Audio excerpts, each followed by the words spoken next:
This is a weakening question. The conclusion is that a freeway system that connects the two groups of cities, that is the northern and southern cities, and passes no more than 5 miles away from each city will spur economic growth between the two groups of cities. The missing link is between the two groups of cities lacking a reliable method of transporting goods and the conclusion that a freeway system that connects the two groups of cities and passes no more than 5 miles away from each city will spur economic growth. Our broad expectation from the correct answer choice is that it should weaken this conclusion. Answer choice A. This answer choice says that building a freeway system that passes as much as 10 miles from each city would be sufficient to greatly increase the trade between northern and southern cities.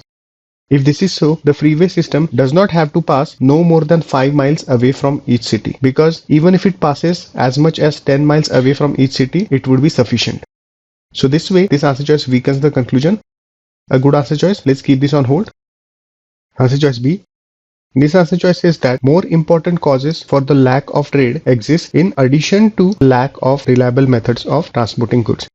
So this answer choice basically says that even if you address the issue related to the lack of reliable methods of transporting goods, the trade may not increase between the northern and southern cities.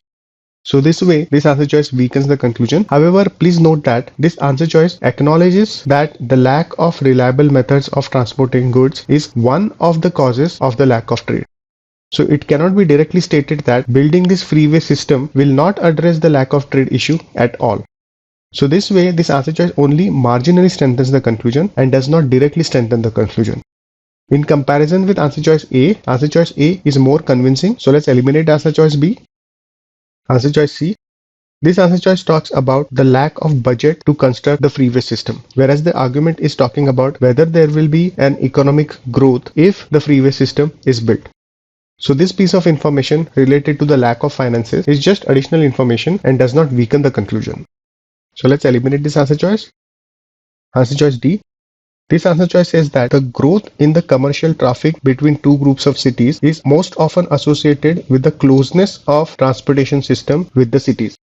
If this is so, it indicates that when we have a freeway system that passes no more than 5 miles away from each city, there will be growth in commercial traffic and hence economic growth will follow.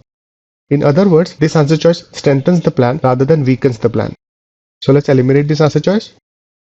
Answer choice E. This answer choice says that the reliability of existing methods of transporting goods can be improved to some extent without building a freeway system. If the existing routes can be improved without building a new freeway system, it weakens the conclusion that a freeway system needs to be built in order to spur economic growth. However, this answer choice talks about improvement to some extent, and this answer choice is thus subjective. In comparison with answer choice A, which directly weakens the conclusion, this answer choice is not as convincing. So let's eliminate this answer choice. Among all answer choices, A is the best answer choice.